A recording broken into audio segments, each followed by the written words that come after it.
এক অশিক্ষিত মূর্খ হজ করে বাড়িতে ফিরছেন। প্রতিমধ্যে তার ছোট্টবেলার বন্ধুর সাথে সাক্ষাৎ হয়ে গেল। দোস্ত এবার হাজী সাহেবকে বলল, এতদিন তুমি সৌদি আরবে থাকলা, সেখানকার দুই একটা কথা কি তুমি বলতে পারবা? মূর্খ হাজী বলল, আরে না দোস্ত, সৌদি আরবে থাকা সকল মানুষ আরবিতে কথা বলে, কিন্তু আজান আর সূরা ফাতিহাটা বাংলায় বলে।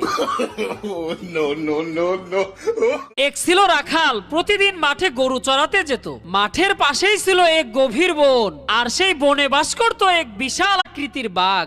রাখাল ছেলে মনে মনে ভাবতে লাগলো কিভাবে একটু তামাশা করা যায়। এ কথা ভাবতে ভাবতে একদিন বাঘ এসেছে, বাঘ এসেছে, বাঁচাও বাঁচাও বলে চিৎকার করতে লাগলো। ছেলেটির চিৎকার শুনে আশেপাশের লোকজন লাঠি সোঁটা নিয়ে তাকে সাহায্যের জন্য ছুটে এলো। তাদের দেখে রাখাল ছেলে খুশিতে খিলখিল করে হাসতে লাগলো। লোকদের আর বুঝতে বাকি রইল না যে রাখাল ছেলে তাদের সাথে তামাশা করছে। রাখাল ছেলে এভাবে মাঝে মাঝেই তামাশা